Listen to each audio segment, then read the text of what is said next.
በግርፋትም በጅራፍ ያቆሰሉትን የግርፋቱንም ቁስል ደም በደም ሆኖ አየችው። አብዝተው ገርፈውት ነበርና የግርፋቱንም ደም በመስቀሉ ላይ ሲወርድ አየች። ስለ መስቀሉና አይሁድ ደስ ሲላቸው አይታ ልቡኗ በሐዘን ተቃጠለ። አይታም ከዓይኖቿ የእንባ ጎርፍ ፈሰሰ። የሥቃዮቹም ልቡናው አልራራም። ያን ጊዜ ያዕቆብ ስለ ዮሴፍ እንዳለቀሰ የኤርምያስም ልቅሶ ስለ ወገኖቹ ምርኮ እንደሆነ የድንግል ልቡናዋም በሐዘን ተቀሰቀሰ። ተዋት። ያዕቆብ 11 ልጆቹ ቀርተውለታል። ኤርምያስም ከእሱ ጋር አብረውት ሲማረኩ እርስ በርሳቸው ይጽናኑ ነበር። የእርሷ የሆነ ልጇ በመስቀል መከራ ሲሰቃይ ድንግል እንዴት አታልቅስ?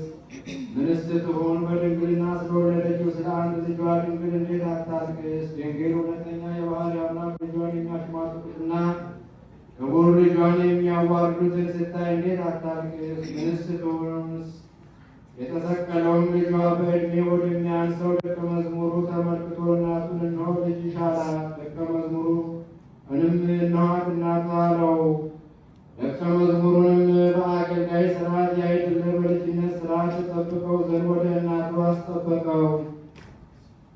እናቱንም በእመቤትነት ሥርዓት ያይደለ በእናትነት ሥርዓት ይመለከታት ዘንድ ለደቀ መዝሙሩ አደራ አስጠበቃት። በእናትና በልጅ መካከል መለያየት ለተደረገበት ለዚች ሰዓት ወዮ! አንክሮ ይገባል። ፀሐይ ያጨለመችው ሰማይን ስቅጥጥ ላደረገችው ለዚያች ለልቅሶ ሰዓት ወዮ! አንክሮ ይገባል። ምድርን ላንቀጠቀጠቻት ባህሩን ላነቃነቀችው ለዚያች ለቅሶ ሰዓት ወዮ!